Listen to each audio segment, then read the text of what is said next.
A couple years down the road, you take a big, deep breath in through your nose. The smell of popcorn on the air. It's like a breath you take in a moment where you're like, I need to slow my heart rate down, you know, Whoa. where it's like a moment of intensity where you're like, I need to center myself real quick. I'm just going to take a couple big, deep breaths in through my nose, one of those. What's going on? You, uh,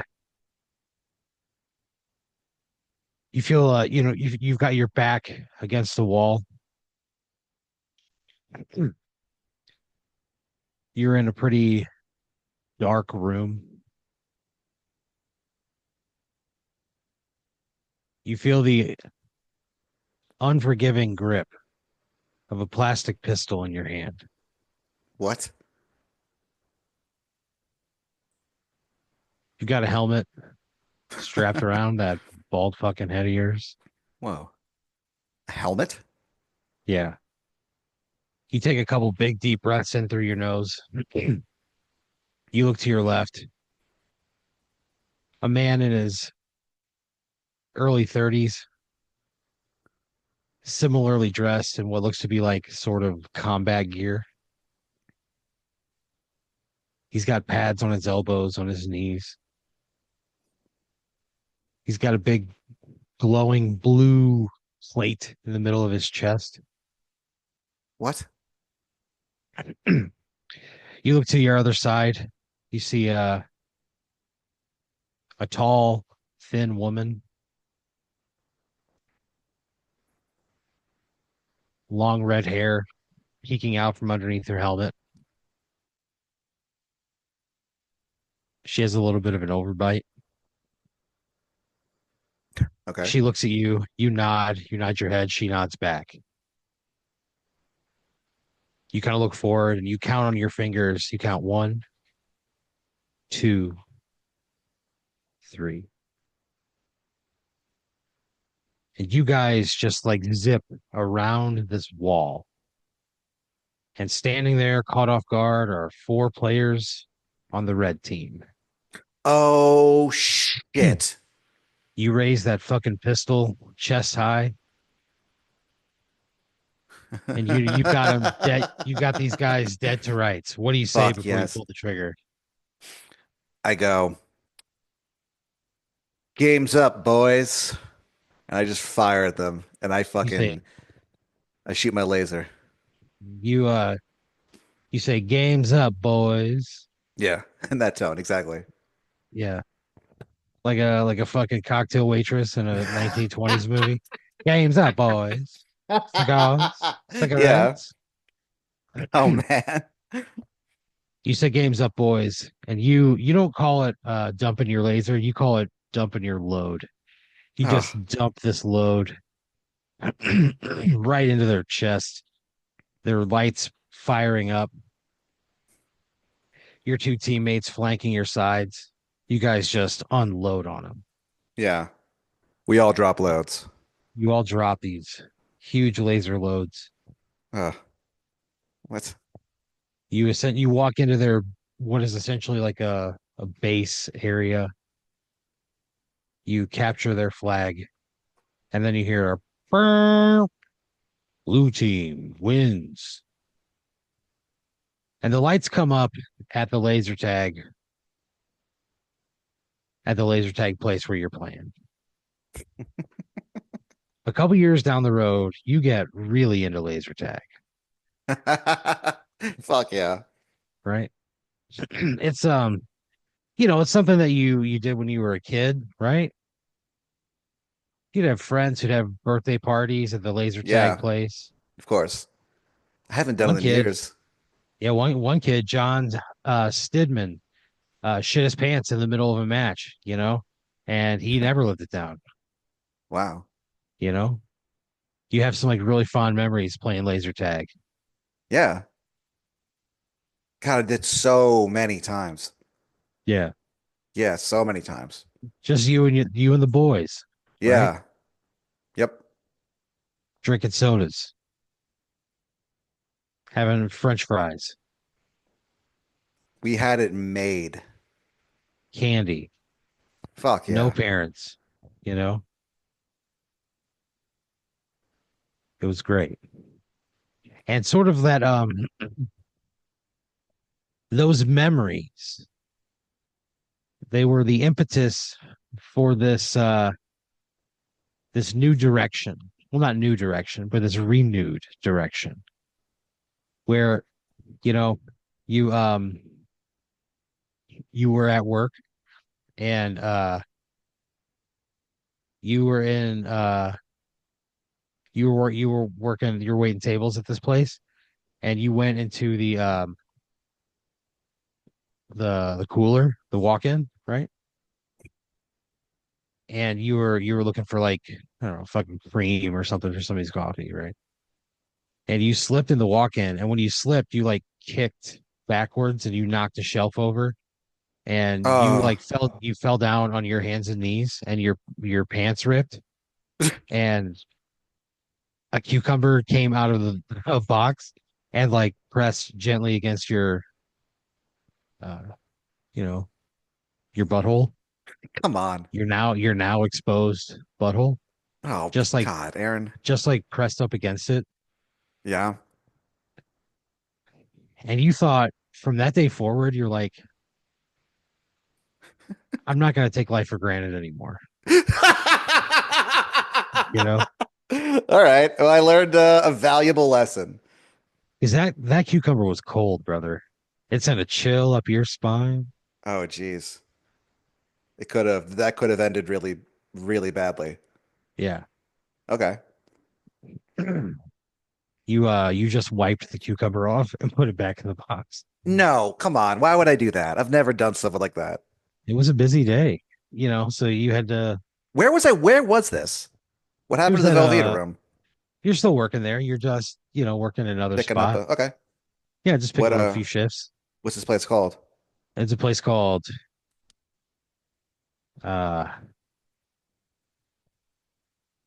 the Whistling S- Sturgeon. The Whistling Sturgeon? Yeah, Okay. What? it's like a What? seafood place. You know, the seafood place, and there's just a big fish with a big pair of wet lips. That like it's like a neon sign, and Yeah. like the lips like move the right. In different phases of the neon. So yeah, so you felt that cold cucumber pressed against your exposed asshole, and you thought, I just can't.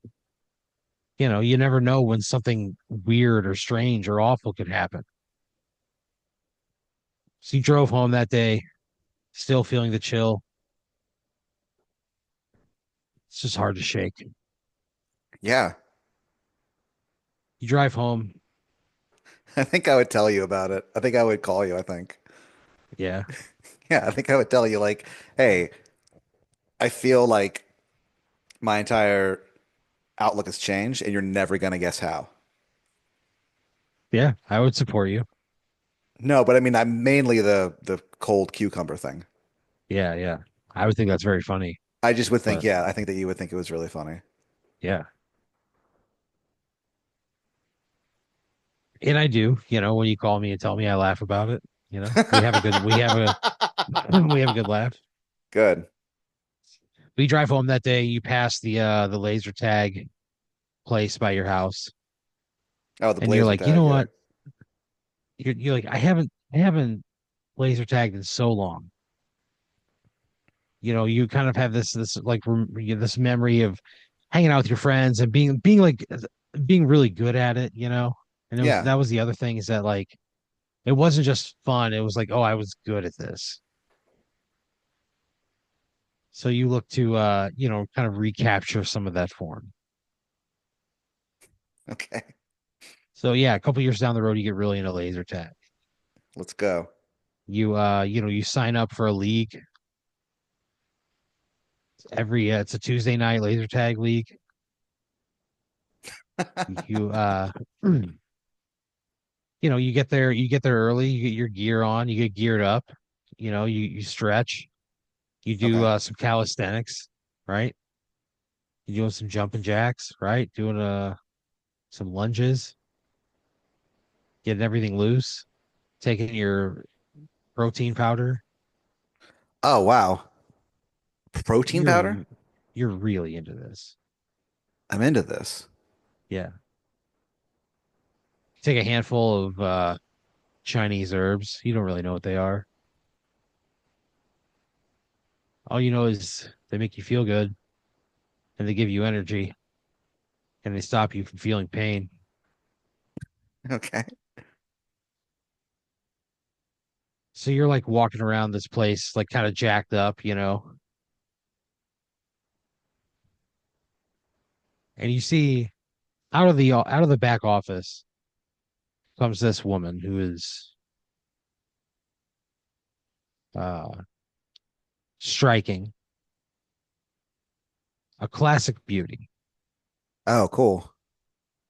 She's a little bit older than you. At this point, she's probably in her early 50s, Interesting.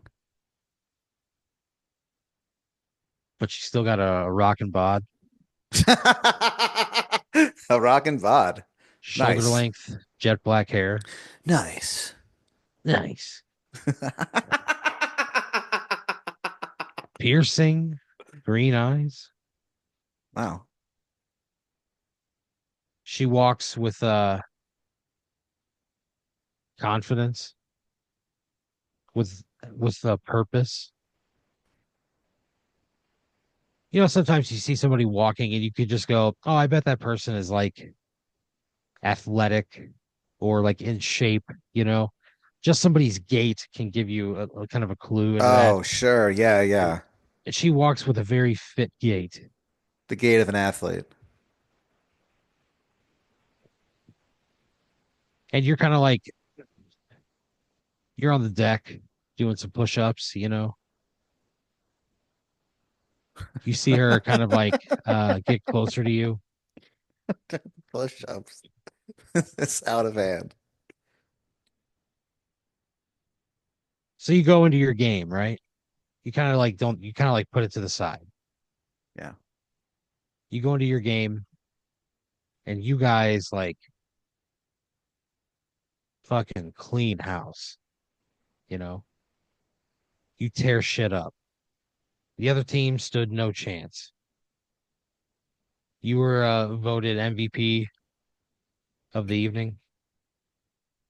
Oh, cool. Across 3 games, you had 9 kills, Whoa. the most on your team, the most of the night. You captured 2 of the flags yourself. Wow.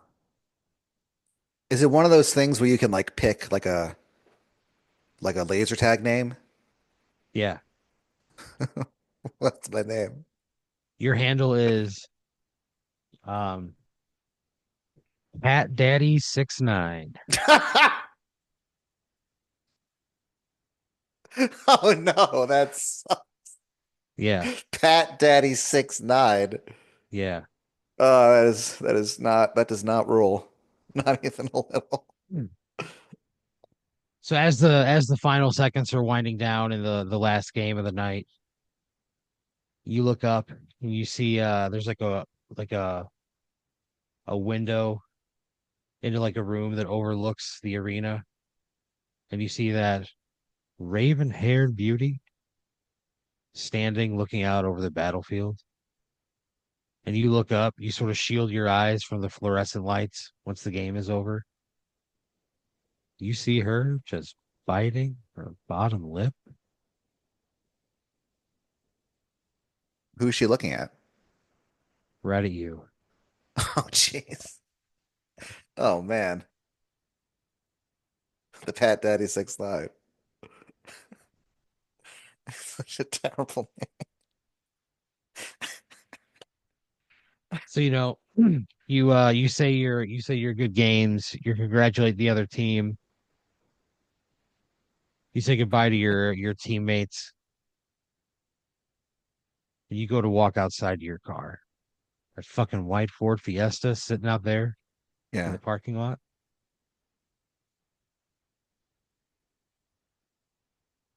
You're walking, right? You still got your gear on. So I You're just I kind bring of, my own. yeah. Oh, I You're yeah, kind of, okay. you're kind of like click clacking along, as your armor sort of shifts around on your body as Yeah. you walk. It's kind of embarrassing. That sound. Because then I realize what it kind of brings you down to earth of what I'm doing. Yeah, you don't think of it that way though. You just love it. Oh, okay. The exact opposite. I love it. Yeah. You take a few steps out into the parking lot and then you hear a woman scream. Whoa. You turn to your right. You see that lady, the lady who owns Blazer Tag. She's getting like stuck up.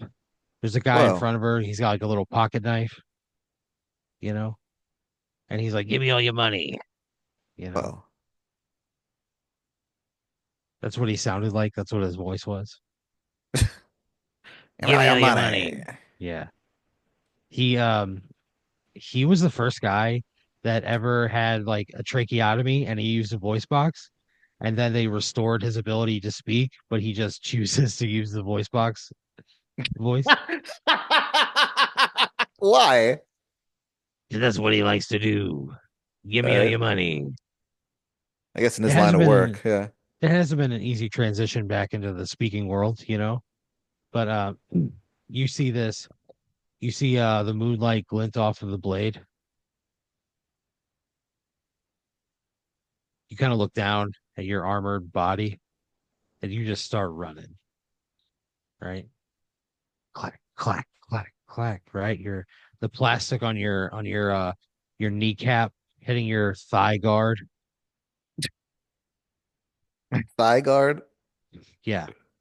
Oh, that is really it's something else. Oh man. All right. So that you're like running at them in like a full suit of plastic armor, basically. At the last second, you see that her eyes shift to you and you drop down on your knees and slide across the pavement and you punch this guy right in the fucking balls. Oh wow. Okay. You punch him right in the balls and he drops. He just screams, he goes, "Ow, my balls." He just No ah sympathy. No ow. sympathy from Yeah, me, pal. no. So you kind of like stand there over him. You go, "Get the hell out of here and don't come back." Mhm. He grabs his knife and sort of runs off into the night. The woman looks at you. She lifts the shield up on your helmet to see your blue eyes. Yeah. And she goes, "I don't know what to say." She goes, "I think you just saved my life." Well, I don't know about. Well, yeah. I don't know. She goes, "And by the way, that was some great laser tag in there today." She says, "I haven't seen anybody move like that since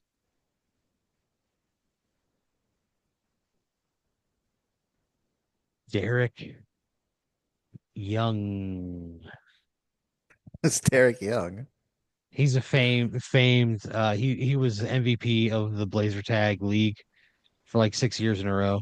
Wow. Yeah. What's his deal? What's his story? He was a guy who was like always on the verge of getting kicked out of his house or like always on the verge of just being like destitute. And when he needed money, he'd get into like a laser tag game. He'd get into like some of the underground games that are going on all over the city. He'd What do you play like in mean? big conventions. And there's a Underground whole games? oh yeah, there's a whole lot of underground laser tag going on. People will like break into like closed buildings at night and set up little, Really? areas. Yeah, yeah. That rules, kind And of. when somebody needed a ringer, they'd call the young man. Wow. So, it's a pretty big compliment.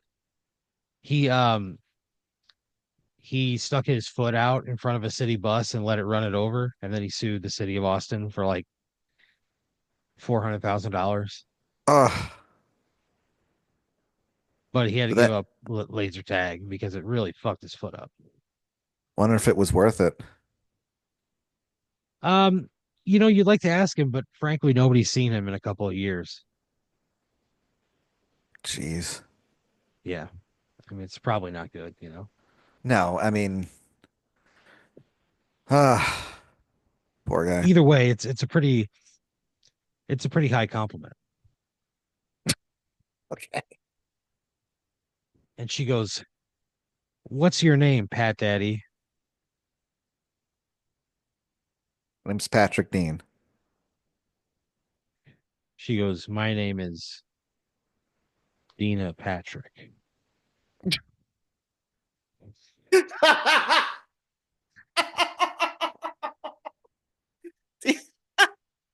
She goes, "And this is my establishment."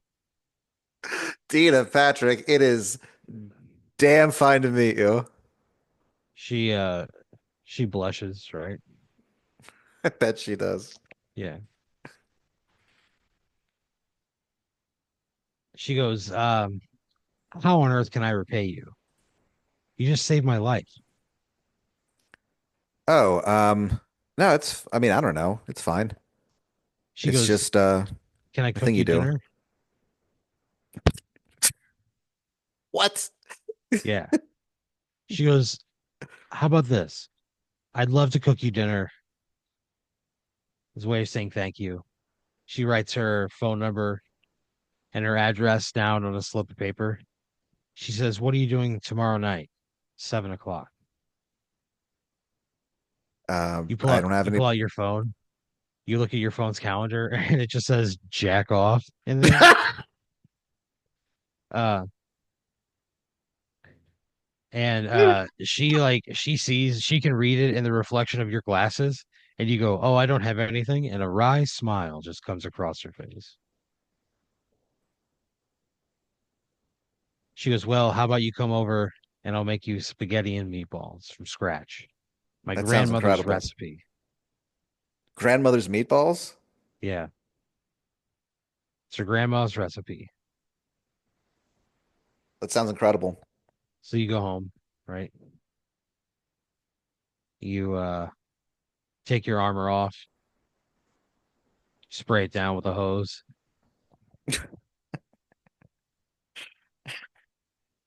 you let it dry. Yeah.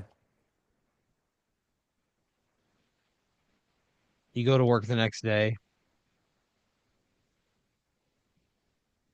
You kind of look forward to this dinner all night. You guys text a few times throughout the day. You're like, "Hey, can I bring you anything?" She goes, "No, don't. Just bring yourself." That whole thing. That You whole get off thing. work, you go home, you crank, you get ready, right? Well, it was on my calendar, I guess. Yeah, you're a man who likes to keep his appointments. I guess. It's ridiculous. So you shower, right? You get ready. You go you go to her house. It's a nice house down in South Austin, a little out of the way. You go inside and you have like an incredible meal. Spaghetti meatballs are out of this world. Conversation is great. She's very funny. She's very charming. Yeah, She's simple. I'd ask her how she like got into the laser tag business. She says, "Well, my late husband and I bought it together about 20 years ago because we both loved laser tag when we were younger, and the opportunity came up, and it made a lot of sense as like a long-term investment, and yeah, I've been running it ever since." Cool. How's the food? How's the food? Yeah. at her House of Spaghetti Meatballs. Yeah. Fantastic. It's so good. Fuck yeah. Yeah, I love spaghetti and meatballs. I love it so much. you do. Sounds And so these are stupid. these are like top 10, right? These are like truly exceptional. This is a spaghetti meatball dish you'll remember for a long time. Wow. And you say as much, you compliment the food. You guys have a great time together. There's something about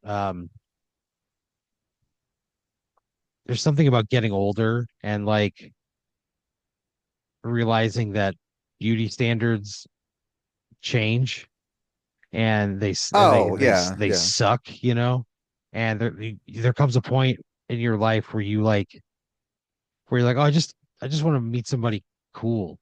I want to meet somebody that I like have fun with. I don't Yeah, feel a yeah, of pressure to course. like date somebody who looks a certain way or whatever. And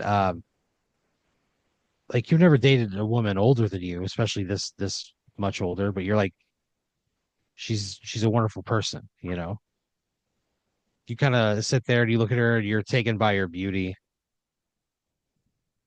She looks back at you. The two of you sit there over the kitchen table, a candle flickering,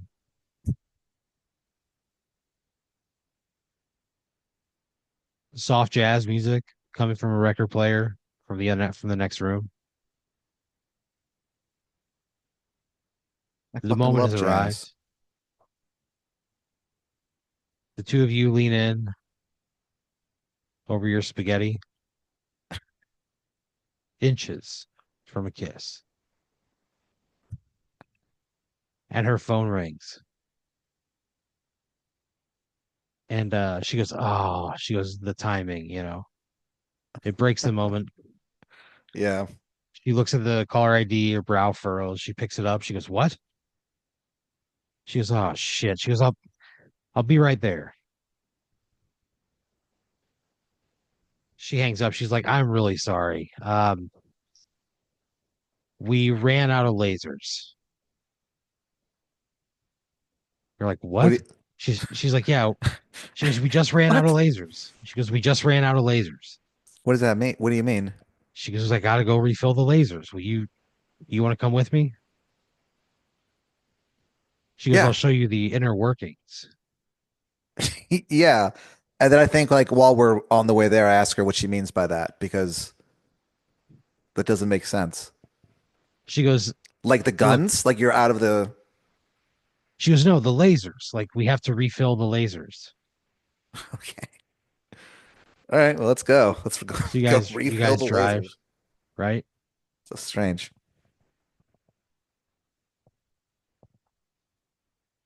You pull up to Blazer Tag, right? You walk inside.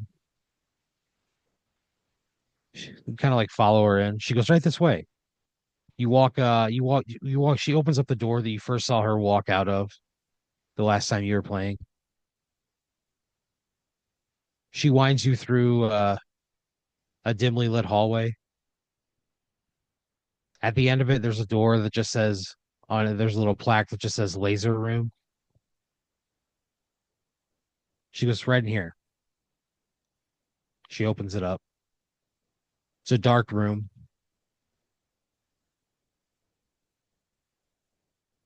In the middle of in the middle of the room, there's just like a small table, right? There's like a glass box on top of the table. And there's like some kind of a crystal looking thing inside of the box underneath the glass. Okay.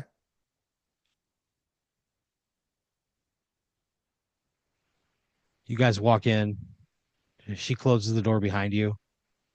It's dark in there. You take a couple steps in. She walks up behind you and puts her arms like she like turns you around. She goes, don't think I forgot about this. And she kisses you right there in the laser room. Oh shit. Smooching in the laser room. Yeah. Fuck yeah. So you guys are kissing, right?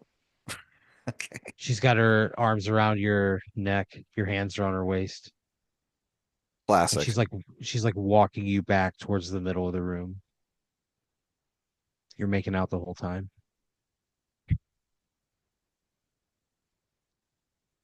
You bump up against the table. Don't really think anything of it. You're kissing this woman. It's just a passionate, feels spontaneous, an impromptu kiss. The two of you moaning into each other's hot mouths. Oh, what the hell? And she says, "Thanks for coming with me to refill the lasers." Like, well, thanks for all the meatballs. She goes, "Yeah, we'll get a lot of lasers out of you." She picks up the What? crystal from underneath the glass box and she bashes you in the head with it. She No! bashes you in the your head splits What? open, and then the blood that like touches the crystal from at first breaking the skin, and like Motherfucker. it just like gets soaked into the crystal, right? And like all the blood gets drained out of your body and the crystal turns red. And then she goes, "Well, okay, crystal full." And your essence is trapped inside the crystal, and it's you and her late husband, who also has a head wound. And he's like, What? "What the fuck? Who are you?" And you guys just like spend eternity stuck inside of this laser crystal. Every like 10 years or so, another poor piece of shit sucker gets bashed in the head and sucked in there. So you guys Poor like piece of slowly. shit sucker. That's what she says every time she bashes somebody's head, and she goes, You "It's poor another piece of poor shit piece of shit sucker. sucker." Fuck. Yeah, we are, dude. So like slowly over the decades, the crystal gets more and more full with you guys, and you do not get along. That's where they get their laser from? Makes no From the blood of sense. from the blood of men that have lusted after her, and you It's like fucking a died. hunt. It was like a honey trap. Motherfuckers. The laser trap. Yeah. The laser trap. They take your body, they pull all your bones and like cartilage out, and they Yeah. grind it up, and they make like hot dogs and hamburgers and stuff with it. They just add it into everything else. All right. Well, that fucking sucks. So the blazer tag is open for that long, huh? For like several decades? Oh yeah, yeah, absolutely. I mean, she's got no laser overhead. Means nothing. It means nothing It's to me. one less thing to worry about. All right.